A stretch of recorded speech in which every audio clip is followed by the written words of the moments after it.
Artist organization CLO has urged the federal government to pay a sum of 1.1 trillion naira judgment debt for Zungeru Dam disaster in Samburu community in Niger State.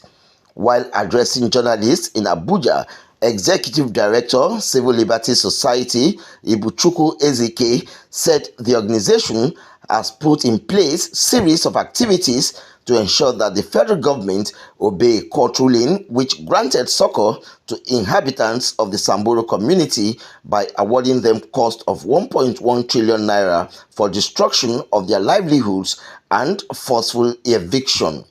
Ezike explained that the head of the Samburu community and 2,884 community members on April 27, 2023 filed a complaint with the court in case number NSHC/KUT/6/2023, and also the community lawyer Mohammed Ndarani, senior advocate of Nigeria, SAN, filed the suit challenging the government on the damaging impact of the dam on the community and demanded compensation.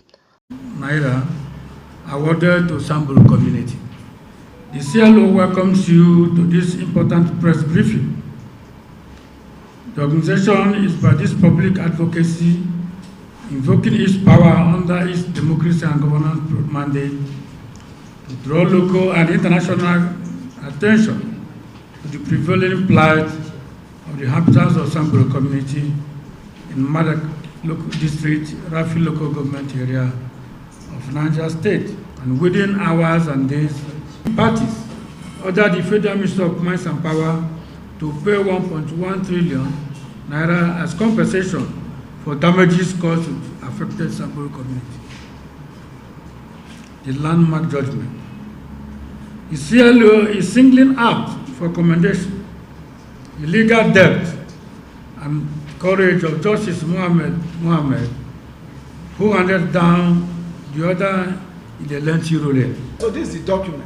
Also speaking, President Civil Society Organizations Iho Akereha said the community suffers after government built dam overflow, and also government abandoned thousands of people living in the community without any support. Akereha said government action has caused financial hardship for the farmers and the community at large. The Samburu community, you know what's happening in Niger State?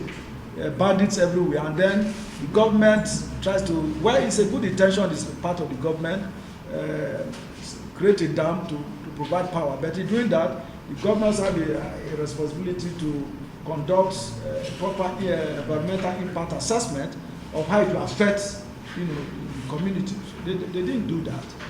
So the dam overflowed while it is still under control, overflowed, and we don't know the number of people. There is hundreds of thousands of community inhabitants there were swept into the bush, swept into the streets, and so that is the problem. And worried by, and these are farmers, peasant people who don't have money.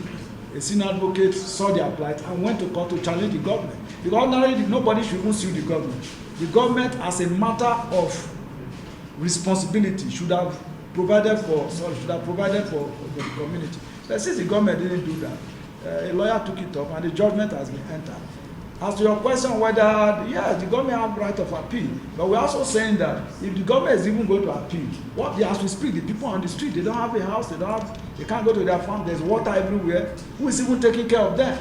So as a civil society organization, we feel that we need to draw attention to this. We can't have the government, Chapter 4 of the Constitution is very clear, that the purpose of government is for the security and welfare of citizens. The group appealed to President Bola Ahmed Tinubu to uphold the rule of law as a critical component of democracy by directing the Minister of Justice and Attorney General of the Federation to ensure full compliance with the court judgment without delay, noting that Federal Ministry of Mines and Power is the main culprit of the government's action.